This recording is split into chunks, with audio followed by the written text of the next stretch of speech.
Hey, Greg, how you doing today? Good, good. I want to ask, how's the team taken to the new offense you're working to install? What's that process been like so far? Well, I think they've done a great job.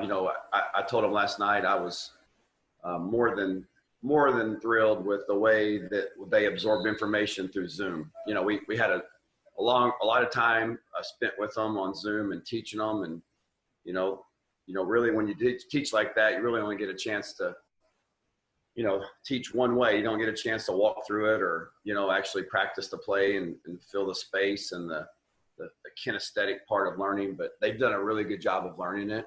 And now it's just about, making it come to life in real football, which we're still not ready to do yet. I mean, helmets only, that's not real football, but it's getting closer. So we'll be excited on Monday to be able to put shoulder pads on and at least start where you can play a little faster, and we'll find out a little bit more what they know. But we've kind of taken the install slow, and but yet we've also challenged them in some areas. But I felt really good about how they responded so far. As you've kind of gotten to know the players and without being able to use the spring, have you had to change or scale back how much you want to do on offense, or is it kind of usual preparation in that? No, we're kind of going about it as normal. We felt like that the mental part of what we did in the spring, as far as just the Zoom meetings and the volume of time we spent with them, helped us teach what was going on. And then, but we're just trying to kind of cast a broad net and kind of paint a picture to these guys about who we are, what we want to do. And then obviously as we get to know the players' strengths and weaknesses better, and we focus on who's going to be our main, 15 to 18 guys that are going to play in a game, that'll help us kind of shape a little bit more finitely about, what plays we might run or might scheme. We might throw this scheme out or add, use this a little bit more because this player's got a little bit more strength in that area. So a lot of that's TBD. Okay, Chase, you're up. JJ, you're on deck. Hey, Coach. Back in March when we spoke with you, you guys were just getting ready for spring ball and really hadn't had a chance to evaluate the guys. But now you've had several months in that quarterback room with those guys, whether it's via Zoom, and then now today you get to see them face-to-face. What impresses you most with this group? You've got several guys that seem like they can come out there and start ball games for you. Yeah, we have a unique situation in that regard. We've got guys that have had a lot of experience as far as even starting games. Right up there with a lot of the people in the country as far as the numbers. I think Kyle told me the other day, it's, as far as the number of starts, when you combine Josh and the starts he had there, you've got guys that started, 4 different guys that started a major college football game, which is nice to have. I think the thing that impresses me most, honestly, is how they get along with each other and, how they, the relationship, which is really important because ultimately there's going to be, a guy or two that we're going to elevate above other ones. And, because we're going to have to make some tough decisions. But for right now, the relationship is what sticks out to me. They've been a real joy to coach, and they've all gotten better every day. They got a long ways to go, but that's the thing that sticks out to me. In your experience in working with quarterbacks, do you find that rare when you have guys that are that experienced that constructively build each other and aren't too jealous of who's flag up? I think it is. I don't know if rare is the word, but I don't know if it's real common. And they all have their own, there's nothing wrong with them having their own selfish, desires to do well and perform well, but you don't want to do it at somebody else's expense of failure. And we talk about that a little bit.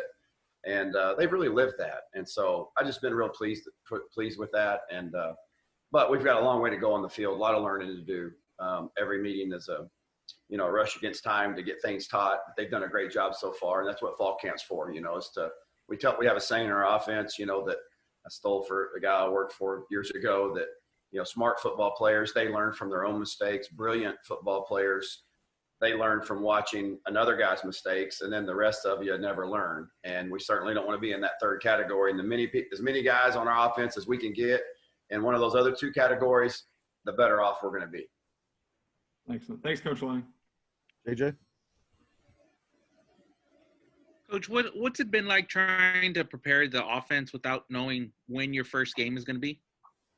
The first part, a championship offense and winning offense is learning how not to beat yourself.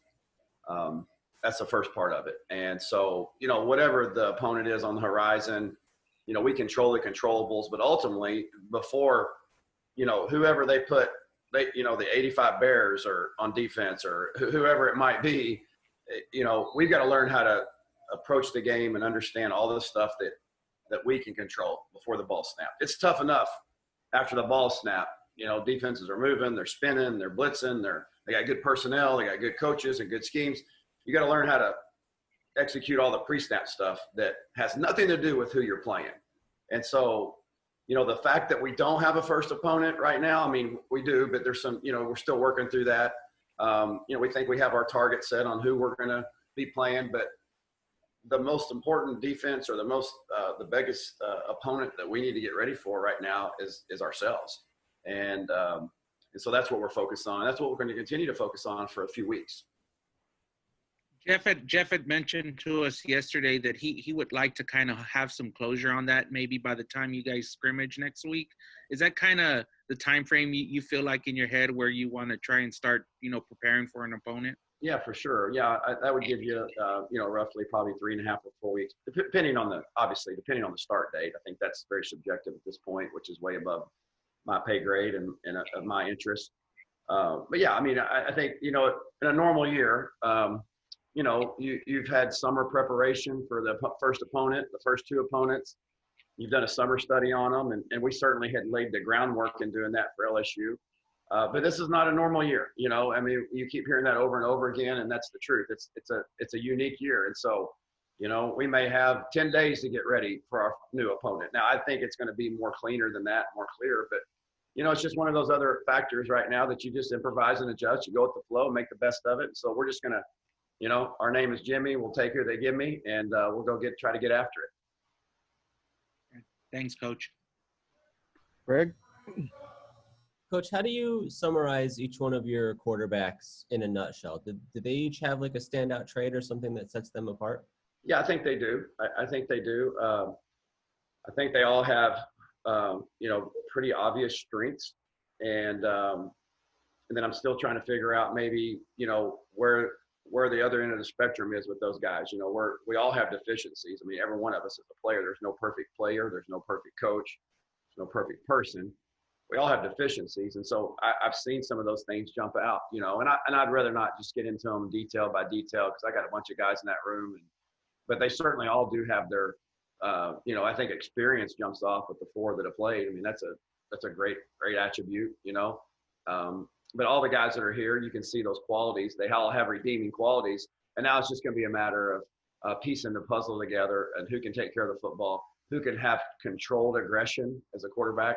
Meaning you got, you know, you don't want to put the ball in jeopardy, but you also don't want to throw a check down and be known as Charlie check down the whole game. We got to take some risk down the field, calculated risk, and be a controlled aggression is what we're calling that. It's going to be interesting to see who kind of comes out of that. Overall, what has it been like holding practice with some of the safety precautions and different protocols that are in place from your perspective? It's kind of like I think what most everyone, it's the new normal now. I think in hindsight, I wish I would have developed you know, during my downtime, maybe a mask that had a whistle inside of it. You know, that's been the biggest challenge is getting my whistle underneath my mask. So there may be somebody out there watching that could come up with that and make a few bucks for coaches and get a whistle with a built-in mask. But other than that, you just kind of roll with it. Do you personally feel safe as you go through practices and look towards the season ahead? I do. I think our staff's done a great job, our medical staff, and the protocols that have been set forth, you know, from the top down. And I think our players understand what's at stake, not just football. I mean, forget football. I mean, we all want to play, but just, you know, their health and safety. And I think everybody feels really good about that. I've got 2 kids and a wife at home, and, you know, we're consistently being reminded everywhere in the hallways and with each other about, you know, putting our mask on and keeping our mask on. And that's been a non-issue. We've done a great job of that. I'm very, very, very confident in that. All right, any more questions for Coach Lunney? All right, thanks everybody.